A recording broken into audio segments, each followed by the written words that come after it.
देखिए बेटा, next start करते हैं अपन का ऑर्गेनिक का नेक्स्ट टॉपिक। सबसे फर्स्ट जो टॉपिक होता है वो होता है आपके पास में IUPAC। क्लियर, बिल्कुल ध्यान समझना कि ऑर्गेनिक पढ़ने के लिए सबसे फर्स्ट तो बेटा कंपलसरी आपको IUPAC नोमेनक्लेचर आना चाहिए, सबके नाम बनाना आना चाहिए। देन इसके बाद में जो सेकंड टॉपिक अपन स्टार्ट करते हैं, सेकंड टॉपिक होता है बेटा आपके पास में आइसोमर। क्लियर, तो आज अपन पढ़ने वाले हैं आइसोमर के बारे में कि आइसोमर होते क्या हैं। बहुत ही सिंपल सा कॉन्सेप्ट है बेटा। क्लियर, पूरा फोकस करके समझना। कॉन्सेप्ट कैसा है हमेशा याद रखना बेटा, सिंपल होता है। ऑर्गेनिक केमिस्ट्री सिंपल होती है बेटा, सब सिंपल होता है अगर आप पढ़ो तो अच्छे से। आइसो का मतलब होता है सेम, मर का मतलब होता है आपके पास में यूनिट।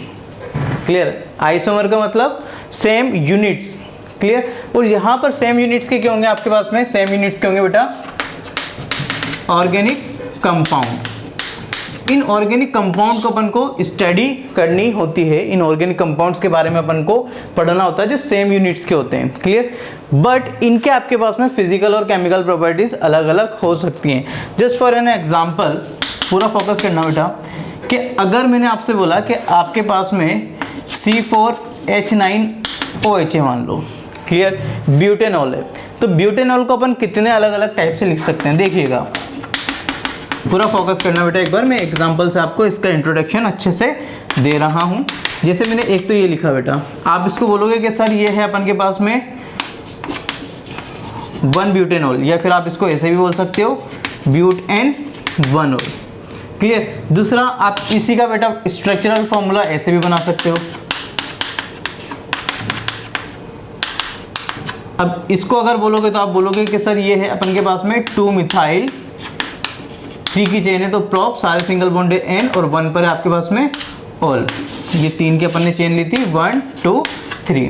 क्लियर, अब इसमें भी अगर आप चेक करोगे तो यहाँ पर भी आपके पास में नंबर ऑफ कार्बन 4 ही है, नंबर ऑफ हाइड्रोजन इसमें आपके पास में 9 ही है, और एक OH लगा हुआ है। इस वाले में भी अगर आप चेक करोगे तो नंबर ऑफ कार्बन आपके पास में 4 ही है, नंबर ऑफ हाइड्रोजन बेटा इसमें अगर आप चेक करोगे तो 9 ही होंगे। लाइक 3 2 2 2, कितने हो गए बेटा 9, और एक आपके पास में OH ग्रुप लगा हुआ है। बट नाम अब आपके पास में 2 बन गया बेटा, एक बन गया आपके पास में 2 मिथाइल प्रोपेन-1ऑल, और एक बन रहा है आपके पास में ब्यूटेन-1ऑल। तो दोनों आपके पास में अलग अलग बन रहे हैं। एक में आपके पास में बेटा 4 की चेन आ रही है तो अपन ने ब्यूट बोला, एक में 3 की चेन आ रही है तो प्रोप बोला। तो यहाँ पर आपके पास में मॉलिक्यूलर फॉर्मूला क्या है बेटा, सेम है, और स्ट्रक्चरल फॉर्मूले कैसे हो गए, अलग अलग हो गए। जब स्ट्रक्चरल फॉर्मूले अलग हो जाते हैं तो या तो आपके पास में फिजिकल प्रॉपर्टी चेंज होने वाली है, या फिर आपके पास में केमिकल प्रॉपर्टी, या फिर मे बी पॉसिबल दोनों प्रॉपर्टी चेंज हो सकती हैं। क्लियर, तो सिंपल सा लॉजिक, ब्यूटेन-1ऑल और 2 मिथाइल प्रोपेन-1ऑल, दोनों में कुछ ना कुछ चेंजेस होगा, प्रॉपर्टीज में चेंजेस होगा। तो ये दोनों एक दूसरे के आइसोमर हैं, ये दोनों एक दूसरे के क्या है बेटा, आइसोमर। तो सबसे फर्स्ट अपन डेफिनेशन पढ़ते हैं बेटा कि आइसोमर्स होते क्या हैं आपके पास में।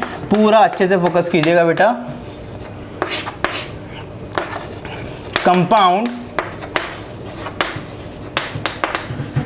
Having same molecular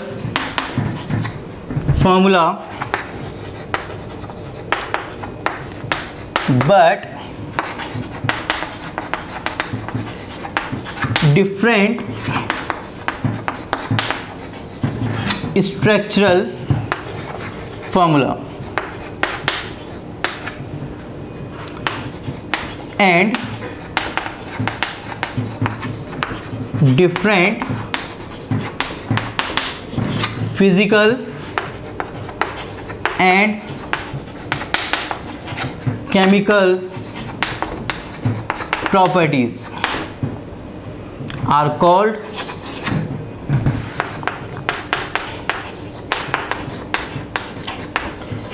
isomers। क्या बोलते हैं बेटा, आइसोमर्स। यहां लिख रहा हूं ऊपर, and this phenomenon is called isomerism. Clear, क्या बोलेंगे बेटा, जो फिनोमिना हो रहा है आपके पास में उसको तो बोला जाएगा आइसोमेरिज्म।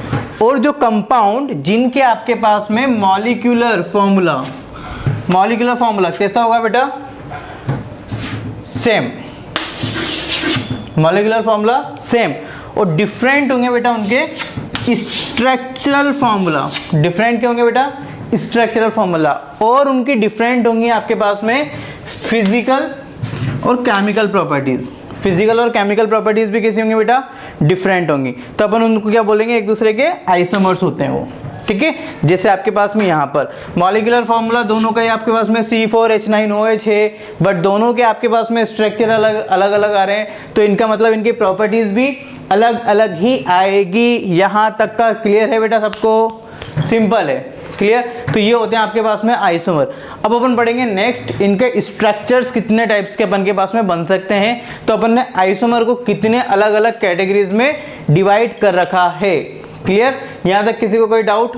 ओके बेटा, आएगा भी तो पूछ भी नहीं सकते आप, है ना।